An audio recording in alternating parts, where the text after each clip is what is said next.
Welcome back to War Thunder and welcome to the M56 Scorpion, and I wanted to revisit it a little bit. Now what we have with the M50 Scorpion is a tank that is fun. In one word, it's fun. Usually I'm ranting, oh, the tank is not fitting the meta, the tank has this arch enemy that gets spammed out and therefore is practically useless, you have no support here and there and blah blah blah.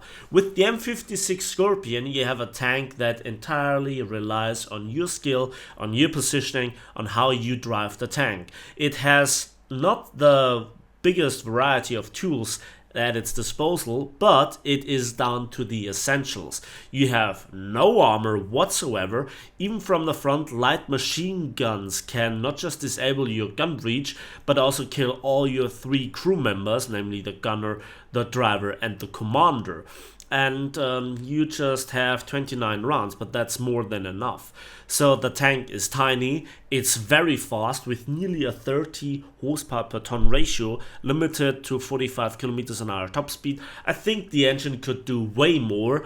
The reverse speed 19 kilometers an hour, something like this, but it's the gun handling that is really odd. While you have decent firing angles on this casemate, it's not really a casemate type tank destroyer, but you have some sort of fixed gun with a limited traverse angle. It's a bit like the tortoise in this respect.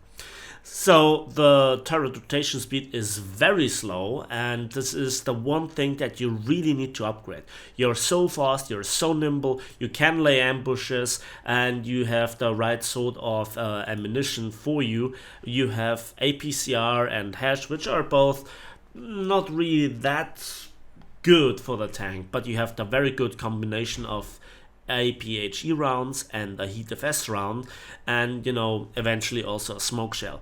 The tank has no smoke launchers, the tank has no artillery strike, it has no machine gun, it has no armor, and everything that keeps you alive is the speed and your skill to not get spotted in the first place.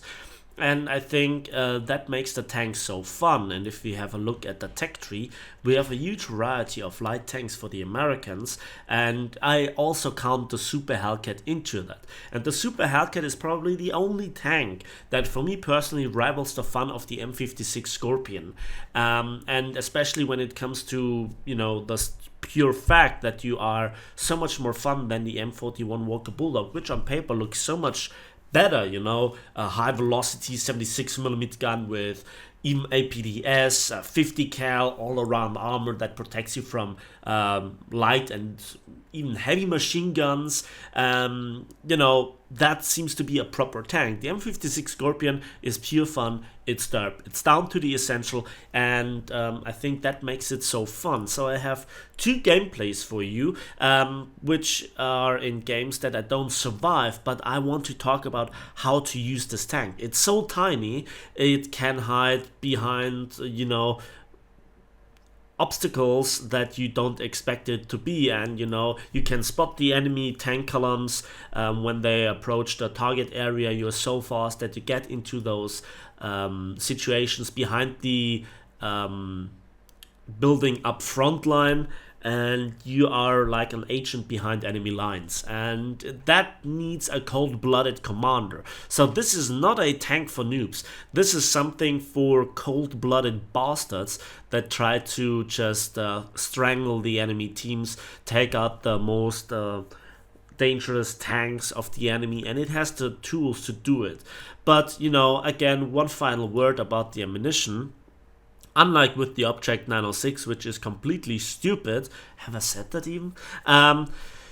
You have, like the Object 906, the combination of the APHE round and the heat shell. The heat shell is a bit stronger, but the APHE is weaker, and it's substantially weaker because a lot of the enemies that you face you cannot penetrate from the front like a Tiger 2, whereas the Object 906 with the stabilizer and the autoloader has no problem stealing it on the move. So to actually come to a standstill and to aim the gun properly with the restricted firing angles and the slow turret rotation speed, that's the challenge with that thing. To get into position to surprise the enemy is what the tank is very good at. So let's see how it goes. So the first battle here is on Stalingrad, and I know it's pronounced Stalingrad in English, but in German it's pronounced Stalingrad. So whenever there is a chance to pronounce a name with the German, well, pronunciation, I will do so. So here we are on Stalingrad, yes. And you can see the tank is immediately at top speed regardless of the underground, or where you're driving over. And that is just the key factor. If there is a long straight line, you're overtaken by Panthers, for example on Kursk, if it goes down to the sea capture zone down on the river or down by the river. But here, where there are a lot of situations where you can go into a position to surprise the enemy with the very fast acceleration and how tiny the tank is, the chances of you intercepting a lot of tanks is really great. And one fantastic battle is given here. And please take notice how I can take out the enemies, where I aim with which kind of ammunition, and what ultimately leads to my death. So, little spoiler ahead. But the biggest flaw with map designs is so apparent with this tank. Not so much with a heavy tank, but the lighter your tank gets, or your truck or whatnot, is the debris, the all the stuff on the battlefield that you have to drive over or through in order to get to a capture zone or whatnot. And that kills the speed of light tanks, making them not as good as they could be. And the fun thing is, it's very important to know that at the beginning of a battle, that is decisive. So I saw two tanks going in here, and for a moment I was a bit blind. Then I saw the object Nano 6, and we hull break him with an ammunition explosion with the Heat of S round. I reload here the APCBC round, so the APHE round, because the other target is a bit fatter. It actually activates the fuse, and we get ourselves a nice juicy Type 61. And those were tanks going for the flank. And what is that? Well, that was another Type 61. 3 kills just like this, and we broke the neck of the entire flank of the enemy team on this capture zone. And this is the quintessence what you can do with this tank. It's very bad in a frontline situation. It might be one of the worst tanks out there, but in this situation it's really good. So you need to really learn in which positions you can go, and if an enemy is there that sees you, get the hell out of there. Don't pick the fight. You will lose. Your gun handling is bad. You need to prepare the ambush, and if an enemy knows that you're there, you have a lot of problems. He can suppress you with machine gun fire, and even nearby splashes with heat or HE rounds or HESH rounds can be quite deadly. So another example is here. I saw this tank. I wanted to straighten out. Here you could see that when you brake hard, your tank tends to go to one side. So first round into the engine compartment, second we reload an APHE round, and we go for the group compartment, and that secures us the kill. To know where to shoot an enemy with what is essential. And I get shot here from behind by a AAA, a machine gun hammers me, and I have to get out of there. I have to reposition. And maybe, if you're good enough, you can lay an ambush for the tank that tries to follow you. But you have to be very careful. Again, as I just said, your gun handling is atrociously bad for such a tiny, nimble tank. And that was pretty lucky that he just didn't see me and was laying an ambush, and we hull break him because we have the Heat FS shell loaded. So that was a bit of luck. Okay, so now I go into the capture zone again, and I want to replenish my commander. And look how tiny I am. I have perfect view where the enemy is. Here I spot him, and I have to wait for my crew to get in. If now he gets hit or distracted, I can hunt him down. And there comes the message, scout target damaged. So I'm not quite sure what it was, but it was not the driver nor the engine. So I was too late to get the gun on target, and now I decide myself, let's hunt him down. So another tank got destroyed there. That means I actually had a double spot with one spotting. Where is he? And I follow here the tracks. I follow here the tracks in the snow to know where the enemy is. So this is a little bit of help. Doesn't work every single time because it is for a double for a double ambush. But here the STA-1 got deleted with a shot into the crew compartment with the HEATFS round. So which shell type you really use is depending on you. I see a lot of people misusing the ammunition. They unlock the HEATFS and now they think, wow, they have the ultimate shell for this tank. No, that's not true.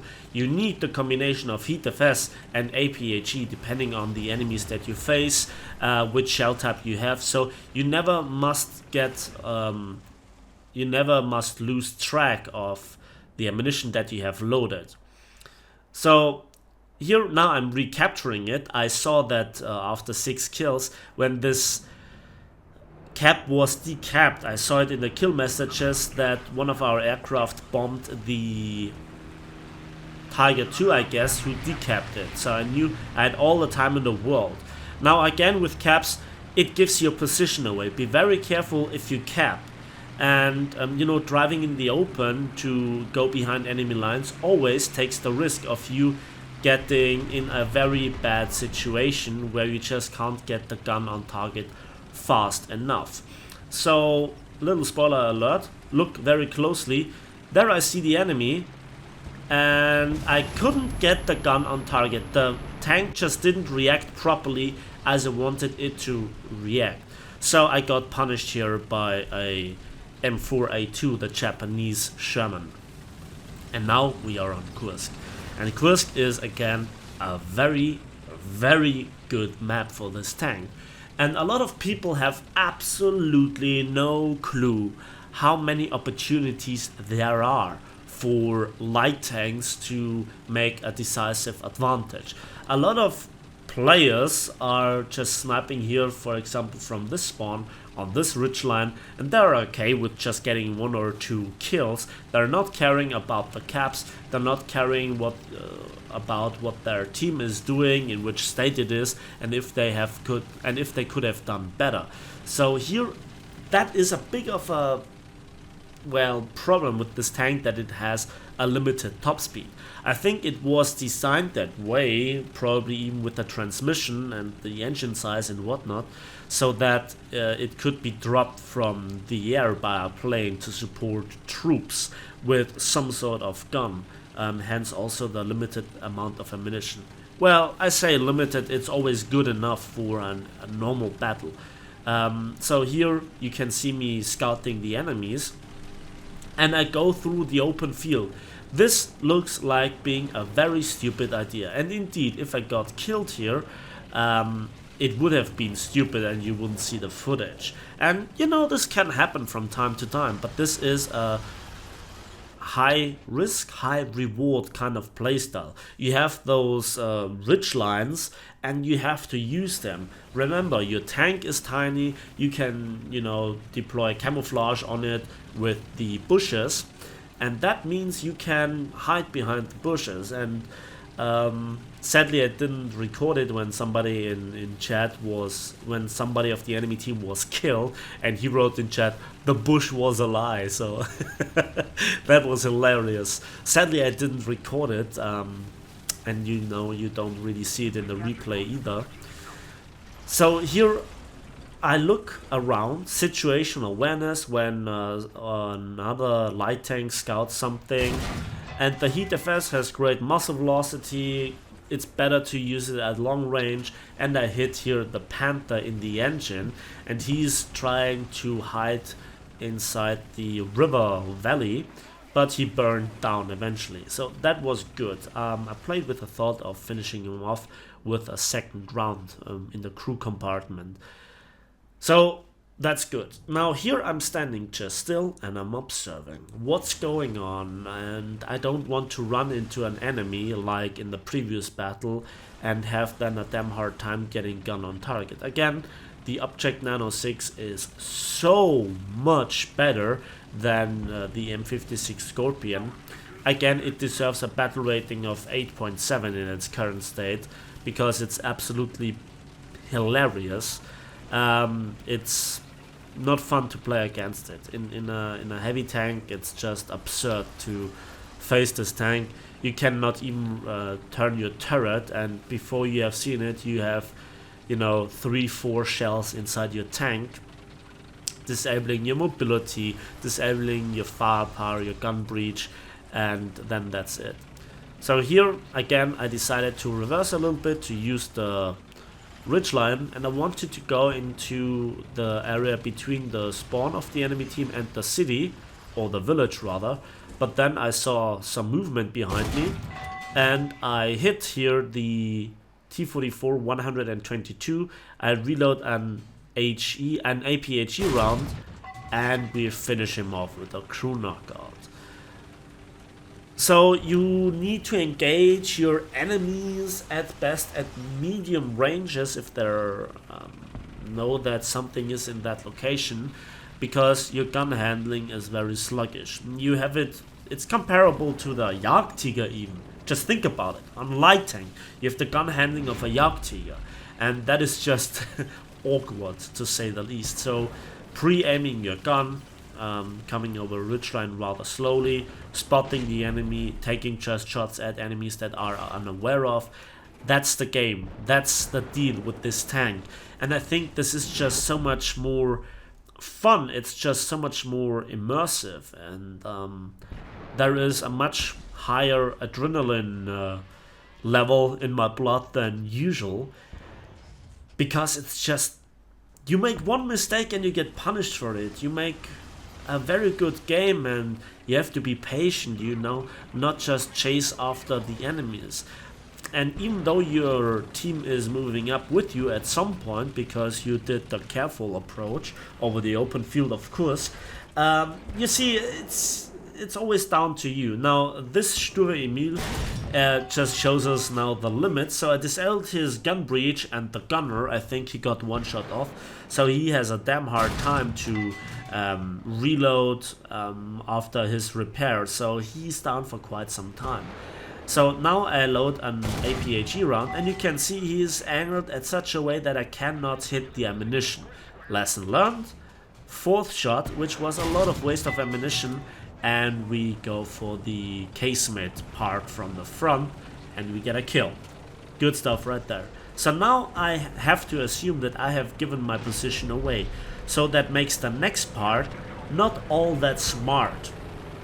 However, I want to go in and I want to clean up the area behind this ridgeline. At this time we have the enemy team kind of on the run, but we also don't have it. So the enemy team have managed to get it, and now I have again to reposition, and you can just count the seconds before the gun stabilizes when you want to take a shot, and that very often gives the tank the opportunity to angle and whatnot. So here, and we get a crew knockout on the IS-2. There is a Tiger 2 behind. Load solid shot, or load shot, that was the crew message, and we have his, well, side. He tries his best to deal with the tanks from the front, but a quick little shot with this gun and we have him. So that is the M56 Scorpion in a nutshell, and there is just one appropriate way to end it: by German aircrafts. Yes, that was a duck delivering a 75mm APHE shell into my ammo rack. That's it for me today with this tank. I hope you enjoyed the video. Give it a like if you did, subscribe if you want to see more. Let me know if you want to see more of those very bold tank gameplays with light tanks. And don't forget to give the video a like if you did, subscribe if you want to see more, and we'll see each other in the skies and on the battlefields of War Thunder.